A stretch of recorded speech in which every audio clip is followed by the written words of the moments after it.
have a guest today, Rami. Ramel Ronis. Ramel Roni. And he's going to tell us a little about himself. Would you like to tell us a little about yourself? Well, I've been involved with the Dedham elder community for the last 15 years. Been teaching Tai Chi and other principles of yoga to the senior citizens. And what I'm trying to do is to try to tackle issues that are facing the elders as we age. So we work using the principles of Tai Chi on improving stability and balance to prevent falls. We're working on issues like arthritis or osteoarthritis of the knees. We work on strengthening muscle mass and increasing bone density through resistance. And we also work on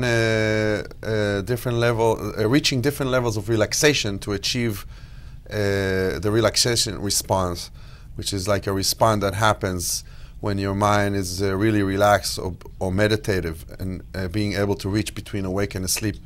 We also work strongly on increasing oxygen intake and deep breathing to saturate the blood system with oxygen, because every cell in your body will function better when you have more oxygen in it.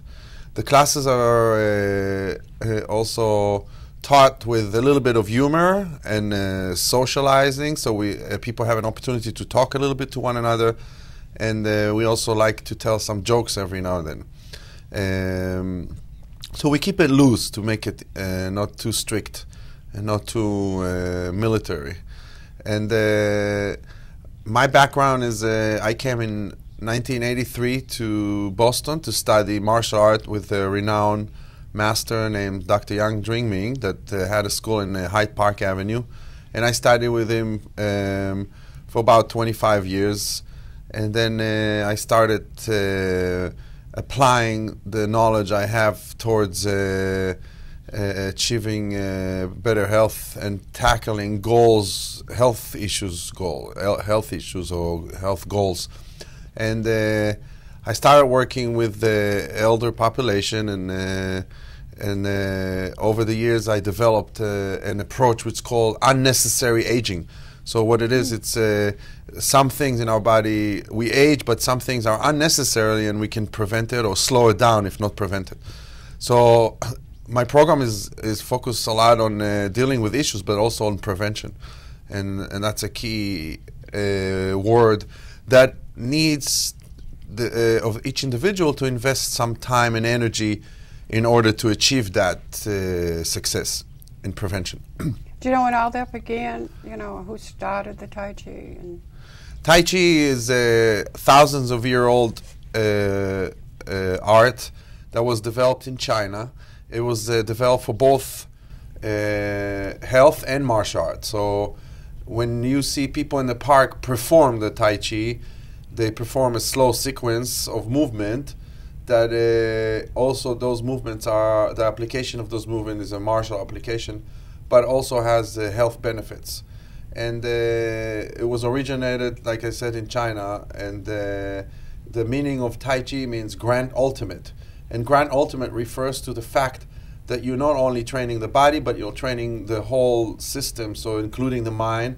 And actually, we even evoke a little bit of spirituality by connecting to the earth beneath us and to the heaven above us. And so it's called unification of three forces. So this evoking of a little bit of nature spirituality makes people feel better and stronger. And I also encourage people to evoke their own spirituality if they're whatever religion they follow. I myself prefer the nature spirituality, so I feel stronger to connect to the earth and to the trees and to the mountains and the oceans and the sky and the stars. And that allows individuals to evoke a little bit of the spirituality within. And if you work on those 5 elements or building blocks of our being, which is body, breath, mind, energy, and spirit, that awaken healing mechanism from within. And I've seen over and over many people succeeding with reducing symptoms of specific chronic diseases, or being able to move out of a certain condition, such as arthritis in the knee, or falls, or fatigue issues, and on and on. So the classes that we offer here in Dedham on Monday and Wednesdays are all designed to tackle what I consider unnecessary aging. And a lot of this information can be found on 2 books that I wrote. One is called Sunrise Tai Chi, and it's both a book and a DVD. I wrote that one in 2004. Where can they get them? That can be get on Amazon or on my website, ramelrones.com, that we'll post at the end of the show. And the second book is going to be out in 2 weeks, April 14 to 11, and it's Sunset Tai Chi. Oh. And that's the second book. And at the same time, I'm working on a big research project with Tufts with osteoarthritis of the knee, and we're starting that on March 21st of 2011. The first group, or 10 people, will start. I designed and implemented the intervention, and I will start the intervention on March 21st. The idea is to do 180 individuals, 90 in Tai Chi and 90 in the control group, and to see if we can produce the same results we produced with 60 people, which got national recognition, and that's our goal. I'm training 2 other Tai Chi instructors, and that way we're trying to eliminate my personality out of the equation and see if it's purely the approach versus the approach and me. So that's a big project that's starting this month. And the last research I finished with Tufts, which is in the last 8 years, is fibromyalgia, which is also an issue that is common among elders, and especially women. And fibromyalgia, we did I designed and implemented a 12-week intervention, twice a week, an hour each time. And at the end of the 12 weeks, the results were amazing, to the point that the New England Journal of Medicine decided to publish this research.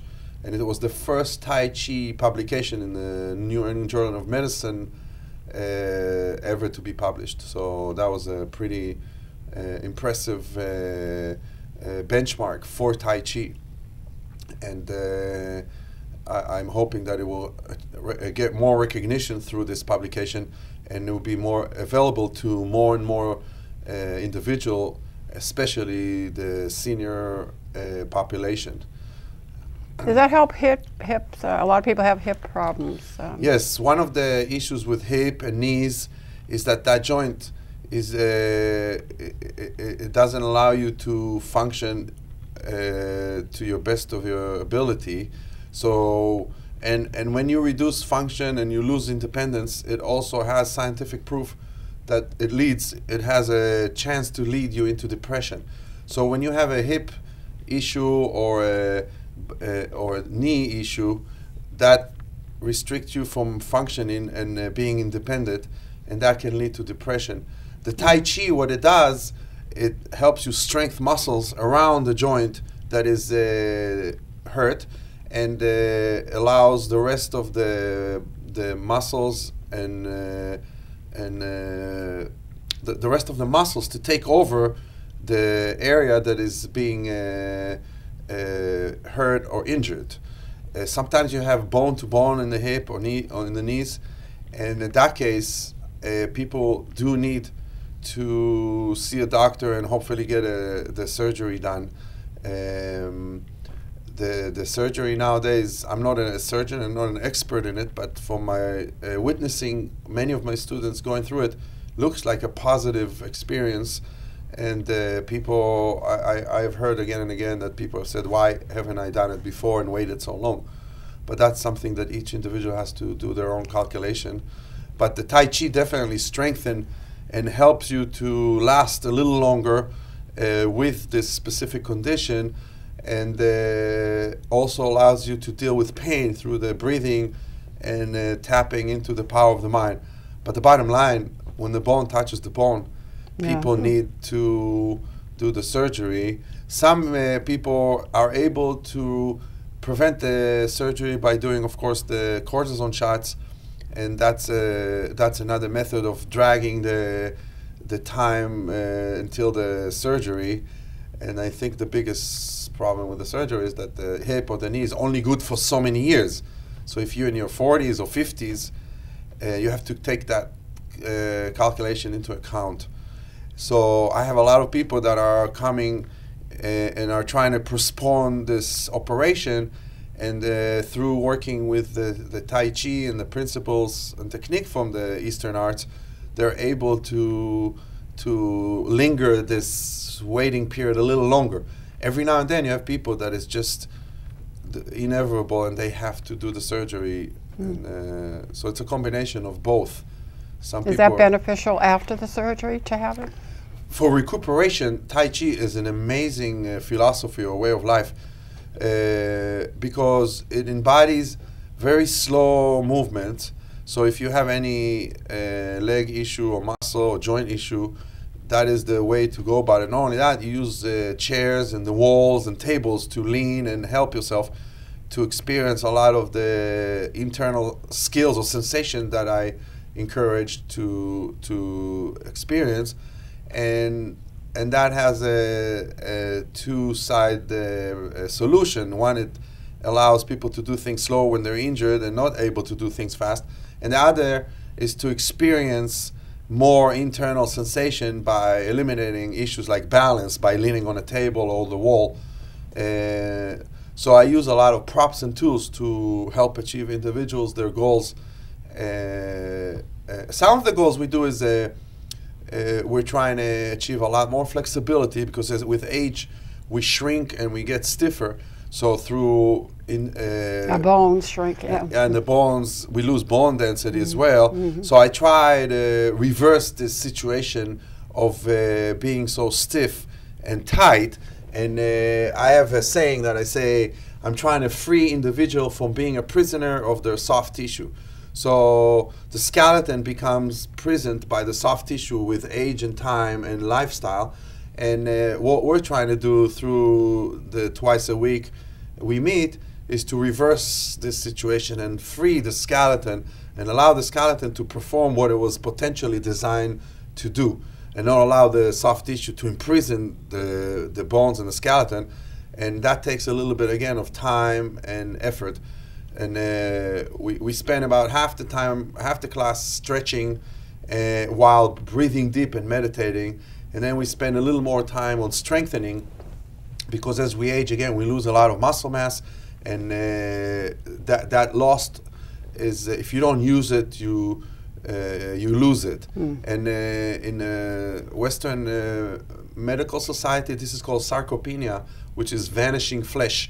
It's when the muscle changes to fat, and when you go on the scale, you don't notice the difference, because it's not the fat that we have in the front here that you can see the difference on a scale.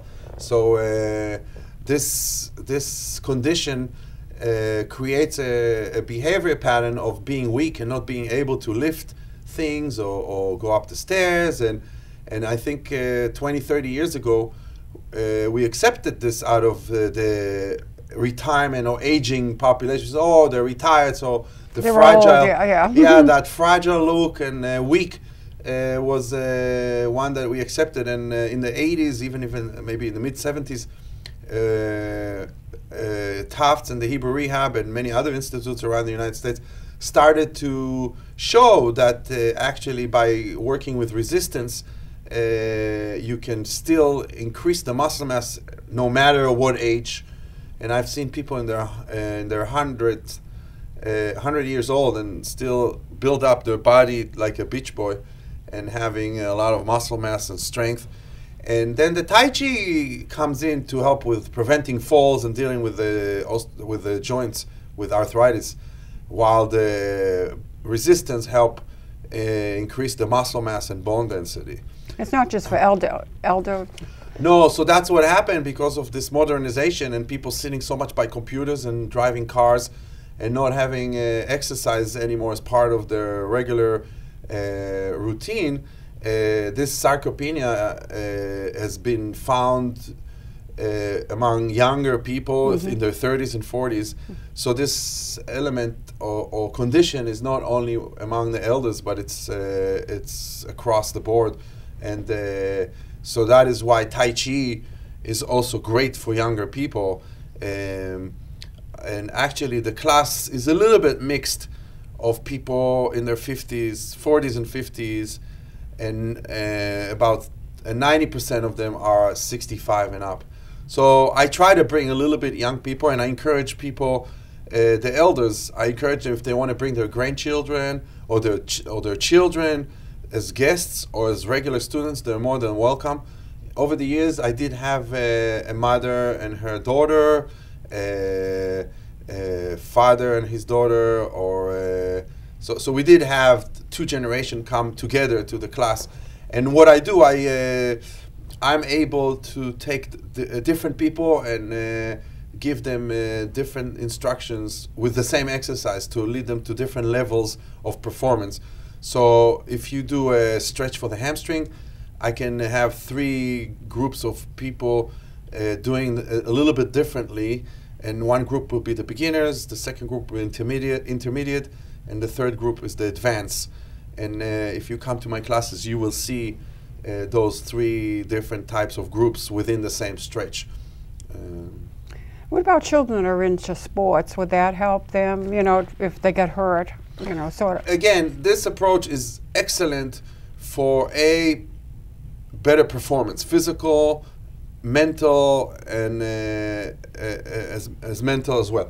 And then on the second, this is great for children. So first, it's for better performance. Secondly, is to prevent injuries. So if you start training this philosophy, within a few weeks you can start seeing benefits towards better performance. But within a few months, you will see how even when you do fall or when you do get into an incident, you don't get hurt as much. That's what I've and then the recuperation is much faster because now you're empowered with all those tools that you have to help yourself versus just waiting for the doctor or for the medication to kick in. Of course, sometimes an injury takes time, waiting period, but during that waiting period, you still can do light stretches, deep breathing, which will speed up the recovery.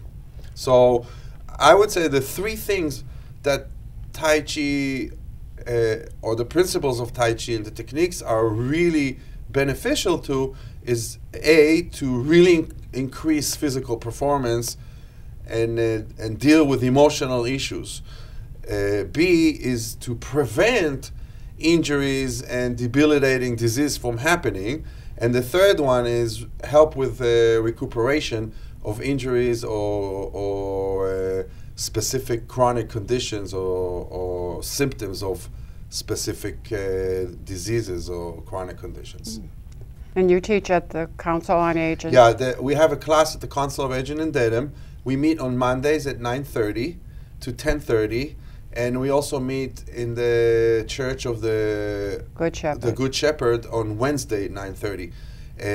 I teach the Mondays, and one of my students that were a part of the research at Tufts with the fibromyalgia has joined this class, and she helps me run the class on Wednesday when I'm not there. But also, we have many students, at least 10, that have been around the class for between 6 to 10 years, and I deputize them, and they also in charge of helping new beginners that come into the classes. And that's a part of the way I teach. It takes a village. So I get the people that have been around to start sharing their knowledge and their understanding of the exercises, because my theory, and I think it's a known fact, that when after you learn and you practice for a while, teaching is the next level. So I allow them to share the knowledge and teach. And that way, by explaining and teaching, actually their knowledge get deeper and better.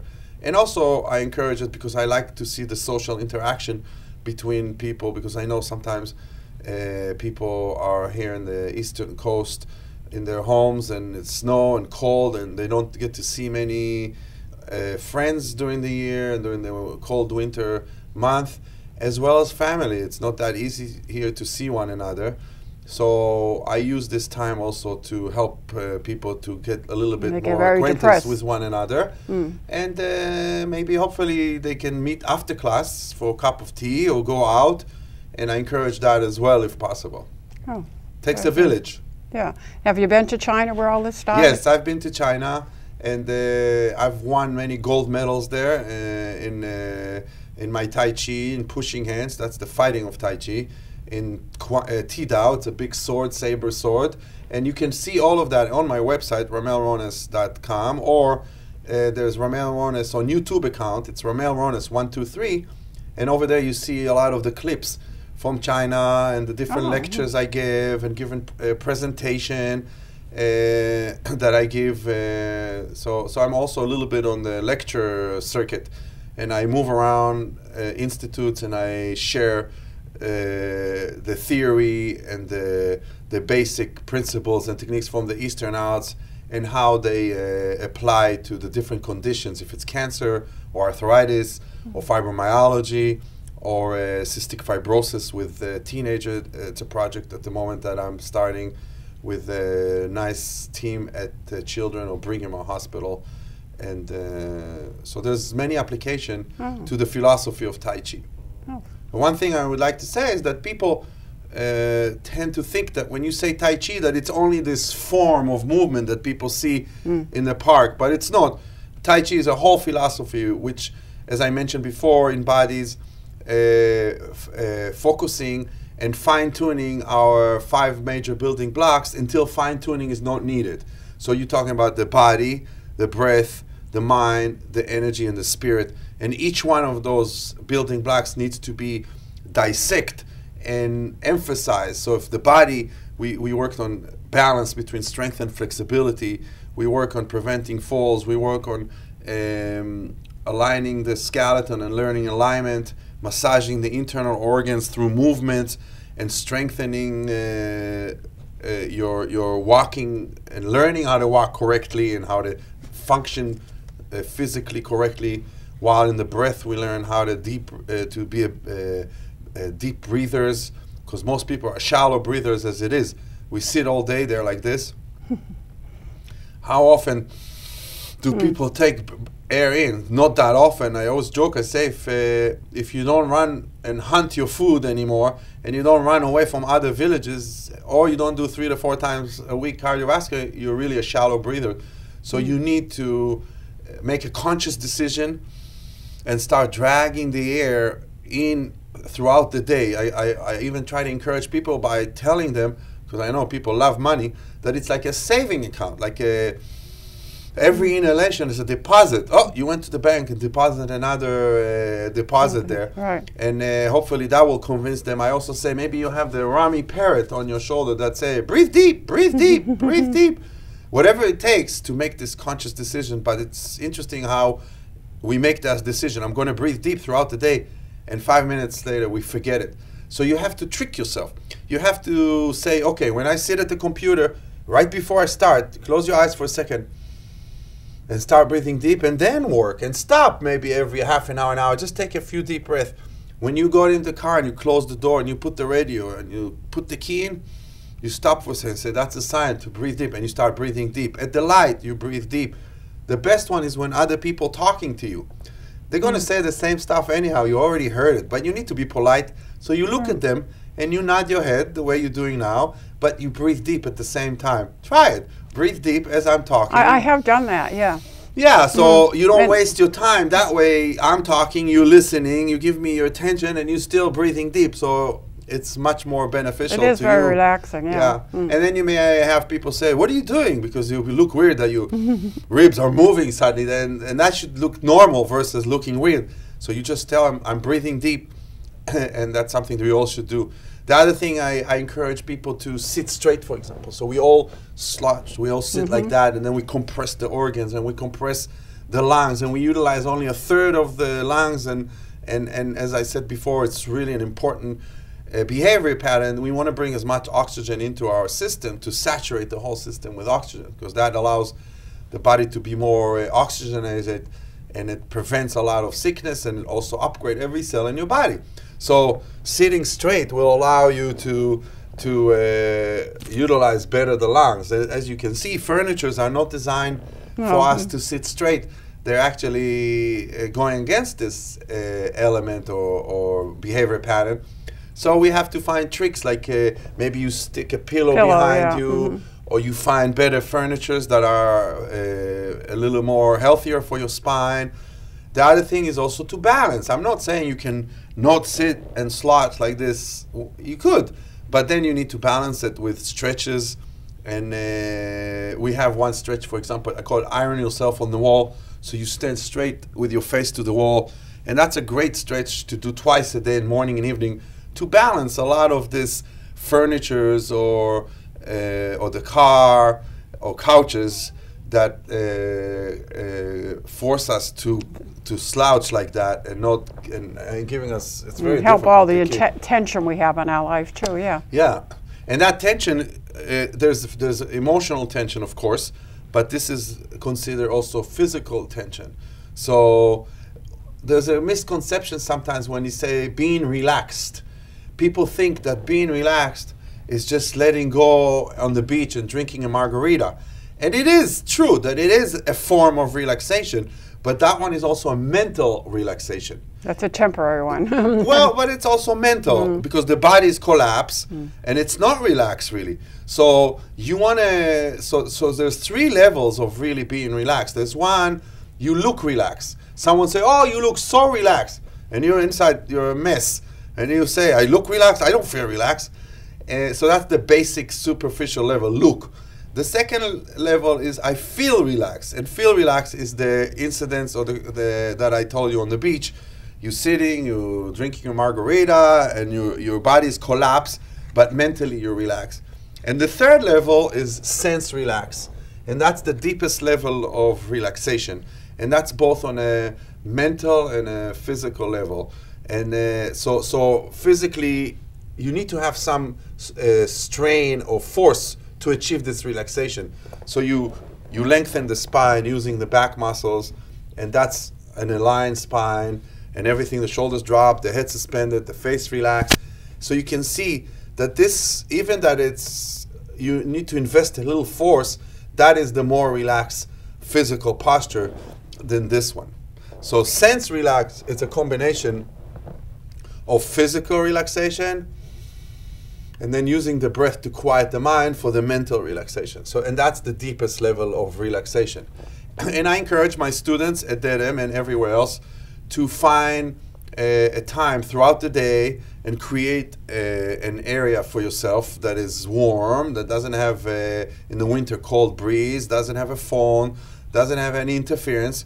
And you can even put a candle and watch it, or you can watch the nature, or you can watch the trees, or if you have a water in front of you, even better. And you just sit there with a straight spine and drop shoulders and head suspended, and you just slowly focus on the breath. And you can, while watching this scene, the scenery, you slowly relax your mind, and you reach this a stage between awake and asleep. It's that stage that right when we fall asleep, and it's that sweet spot that we remember, and then we disappear. So when you lie down, you can't stay in it for a long time. But when you sit upright like that, you can get there to between awake and asleep and stay there for a longer period of time. And you stay there, and then we already know scientifically, Herb Benson from the Deaconess has shown and wrote many books regarding the subject of what he calls the relaxation response. And it shows how when you reach this level of between awake and asleep, or what he called the relaxation response, or what was called meditation, or it may be even a state that when you go to a temple or church, you can achieve it by, or spending time with family. So or traveling through nature. So all those places, or all these motives will allow you to reach this place between awake and asleep. And he has proven and shown how there's a whole positive hormone production when you're at that place, and there's a whole healing that happens from within when you're in that place. And it's the difference between serotonin and endorphin and adrenaline. So one is negative hormone production and one is a positive hormone production. So this ability to meditate and reach between awake and asleep is a skill that needs to be trained, and you get better as you train it. Of course, there's always some people that are naturals and they can just get there by nature because they've been training without knowing it throughout their life. My father-in-law, for example, as well as my mother, and me have it as well. We're able to, and different people can do it on different levels. We're able to sit in a room with full of people screaming, running, jumping, and focus on writing and on a computer or reading, and being able to cut the people around you. So it's the power of the mind, the ability to be focused. And this ability to empty the mind is a skill that takes many years for some and very quick for others. Some people go up all the way to the mountains to achieve this skill, and they can isolate themselves for 30 years and they still don't get it. And some people are among us and they can achieve it whenever they want. So, but that does take training, and that's part of what we focus in the Tai Chi class, is to learn to deal with the mind and empty it. And we talk about two minds. In the Chinese philosophy, they talk about the monkey mind and the horse mind. The monkey mind is the emotions that jump around. So you say the horse mind is the wisdom. It says tomorrow morning I'm going to get up at 6 and start training. Or I'm going to go Monday 9:30 to Rami's Tai Chi class. And then Monday comes, or 6 o'clock comes, and you're tired, or you don't feel like doing it, and you say, I don't know, I'll do it next week. And that's the monkey mind comes in and say, nah, you don't need to do it. And we have this battle between the horse and the monkey all the time. The horse says, do this, do that, and the monkey finds excuses not to, and other. But we don't want to get rid of the monkey, because the monkey is love and passion and happiness, and so we want to have the monkey. But the bottom line, we want to seize the monkey and train the horse. And how do you seize the monkey? You need to offer the monkey a banana. When you offer a banana, the monkey gets seized or hypnotized. Like the story Caps for Sales. I have 4 kids, so if you don't have kids, that's a book you should find. Caps for Sale. And eventually what happened at the end of the story, I won't tell you exactly what happened, but anyhow, that's a good book to see how to deal with the monkey mind. And the banana in our case has, we have 2 bananas. One banana is the breath. So when you breathe, you help quiet the monkey. And the better your lungs are, the stronger you have, the bigger the banana is. And the second part is visualization. People do certain visualizations, so they can visualize an energy center, or they can look at a candle, or they can visualize a friendly place that they sit in and they feel very relaxed. So I use all 3 methods. I use the breath, I use the visualization, which is more Taoist, the breath is more Buddhist, and I also use the trick of I sit and I visualize myself on a nice sandy beach with the blue ocean quiet, and palm trees all around me, and very warm sand, and just so I use all 3 methods to try to achieve this skill of reaching between awake and asleep. And the last thing we do, we evoke spirituality, which I talked about already before, and I leave that a little bit free to each individual use their own religion, because I have some Jewish students and some Christian students, and each one, if they want to evoke the spirit in their own way, they're free to do that. For example, we have an exercise that you put your mind away from your, up in the heaven and down into the earth. And it's just to train the mind, to send the mind far away, because we train our mind later to go inside the body, in the bones, or in an organ, the liver, or the lungs, or the spleen, and then we want to try to affect that and heal it. So we need to train the mind to go far away and deep into the body. So one of the exercises when you go far away, and I put my mind in the stars and deep into the earth. But every now and then I get students come and say, Rami, is it okay when I put my mind up in the heaven, if I put my mind in God's? And I say, sure, that's visualization even stronger than mine. And then they say the same in the earth, if they feel that God is there. And then another woman one time told me, what about if I can visualize 3 angels coming and standing around my head and holding their wings and protecting me? I said, that's even stronger visualization than mine, maybe, you know. So if people have their own way of visualizing spirituality, that's fine. I'm not, I myself very spiritual on a nature level. And I'm tradition Jewish, so I feel there's a place for all the, especially if it's individual and you're looking to evoke your own spirituality, your best bet is to find what works for you best, not what works for me. And so that's another element, and that covers the whole 5 building blocks. Very interesting. And what is a little bit Tai Chi, and how it being taught at the Dedham Center, and how we're tackling the unnecessary or aging issues with this population. Well, thank you for dropping by. Pleasure.